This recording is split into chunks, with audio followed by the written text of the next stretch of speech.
Welcome back to the Power of Persuasive Speaking. I'm Professor Teller, and this is part 2 in my lecture series.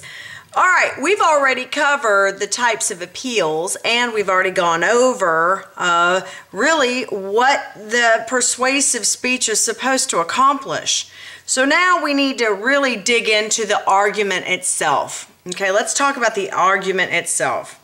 All right, you've already picked out your claim. You know, you are supporting or proposing a claim of fact, value, or policy. All right, so your claim is the assertion, okay, that you're making. You are really supporting or proposing. Your claim is either valid because it's factual, it's valid because it is, oh my goodness, I'm sorry. Okay, come here, little boy. Sorry, I think you guys know I have a rat, right? Here, hi Tui, say hi, hi Tui. Okay, anyway, here's what I'm proposing. I'm proposing that you have a claim, I'm proposing a claim of fact, value, or policy. All right, and if you have a textbook, and some of my classes do, some of my classes don't, you will see the claim of fact, the claim of value, the claim of policy. The claim is usually just one sentence. It is your thesis sentence, okay? People who wear seatbelts tend to take better care of their health. That is a claim of fact, and they're able to back that up and prove that, okay? An example of a claim of value. Owning a gun is wrong. Okay, we've also seen a persuasive speech or an example of one of my Manville students telling you why you should own a gun and why should everybody own a gun. And he was able to show some studies and show an example of an entire town where the laws were changed and it was 83% safer than it was the year before. Okay, so now that you see the examples of the claim of fact, claim of value, and of course claim of policy. All public buildings should be smoke-free. That is the actual sentence in an example. So your claim is going to be really a thesis statement. What is the point of your persuasive argument, right? Okay. In order to do this, you have to have evidence. Obviously, I've told you in class, evidence is the supportive material that you are going to do research on. I'm telling you, if you go to WorldCat and you find somebody, a grad student, any kind of student, that has written a research paper, thesis, or dissertation on your topic, the very last page has a list of references. They have books, they have documentaries, they have periodicals and journals. The reason why I know this is because you are generally asked to have a variety of sources when you're writing such a detailed research paper like a dissertation or thesis. That might help you, those of you that have a ton of classes and need some shortcuts, okay? But you have to always give credit to the person that wrote this paper, so keep that in mind. The person that wrote the paper that you get in WorldCat is going to be on your works cited page, okay, that you turn in to me. All right, the evidence, obviously, that is going to be the supportive material that you find. Now, let's talk about the warrants, okay? And I like this illustration. I like this illustration a lot. In fact, I'll read it straight from the book. And this is why I think it's important for you to see this, visualize it in your mind. One way to argue, or one way to see an argument, is to think of it as a bridge. Okay, it's a bridge, and it's a bridge that you need to build to get your audience to think your way. You're bridging them. This is the way they were thinking. This is the way you think. They have to walk across the bridge. So the argument is the bridge, all right? The claim of your argument is the roadbed of the bridge, okay?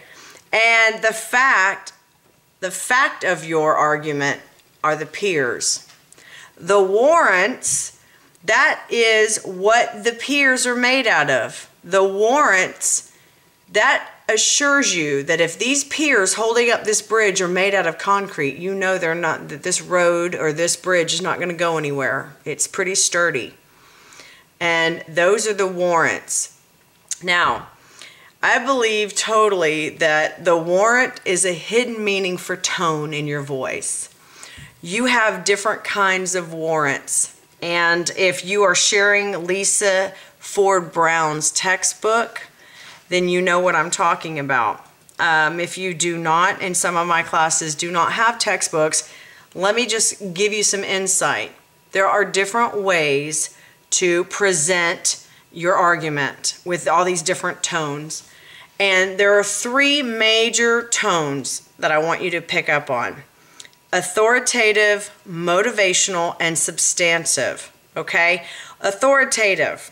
Now, this is credibility of the source, and this is authoritative warrants. It links the evidence to the claim by assuming the claim is accurate based on the credibility of the source. It's very authoritative. Expert witness, expert testimony, doctors, people you trust, credibility is there. And so you're basing your entire argument, the tone in your voice is basing everything on these experts. Motivational, links evidence to the claim based on the speakers and audience, their needs and their values. Okay, so you would speak in a more motivational tone. You wouldn't sound more authoritative because experts and authority go together. Motivational, it kind of goes into emotion, and can you see how you would link your appeals and the way you're going to talk with your tone, which is called warrants? You're going to link it all together. All right, your personality, your topic, the way you're going to argue your topic, and the support materials that you use or pick of your choice, whether it be expert testimony or studies, it all kind of goes and it flows together is what I'm trying to tell you. Substantive warrants. All right, that links the evidence to the claim based on the reliability of the support materials. In other words, are there enough examples or data to be convincing? Okay, are the support materials representative? If I can tell you this, lawyers always use substantive warrants. They will sit here and tell you, in 1956, the Supreme Court ruled this, and then they can bring that example into their court or their court case and say, look, this has already kind of been argued in the court, on the court level. My client is no different. Okay, DWI cases are like that. Child abuse cases are like that. Divorce sometimes is like that. Substantial evidence, okay? Substantial evidence, it's there. It's used quite a bit. It's relied upon because the reason why it's reliable is because it's used over and over and over and it's been proven to be effective. So you've got authoritative, motivational, and substantive. Okay, substantial evidence, motivational evidence, and authoritative evidence. This is the way you're going to take the evidence and present it.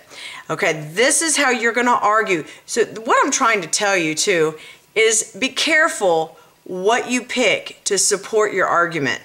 Okay, if you're a passive and you're going to play on emotion, then I don't know that choosing the expert testimony would be a very good way of proving or using your sources. Okay, it all has to flow, and I want you to let that sink in for a minute. It all has to flow. If you have a personality that is bold and you are really fearless and you're going to make sure everybody listens to you and hears you and understands you, you're authoritative, you are fearless, you're going to go in there and you're going to say, I'm either going to appeal to your logic or your need, or you really can appeal to the more, I'm trying to think of the word for it, I guess the more authoritative types of appeals, okay? You wouldn't be so passive because you're so aggressive. You would need to make sure that your persuasive argument flows like the aggressive personality that you are. Okay, so now that I've explained what the argument is, there's different types of arguments, okay? And that is going to be covered in the third and final part of the lecture series. So take another break.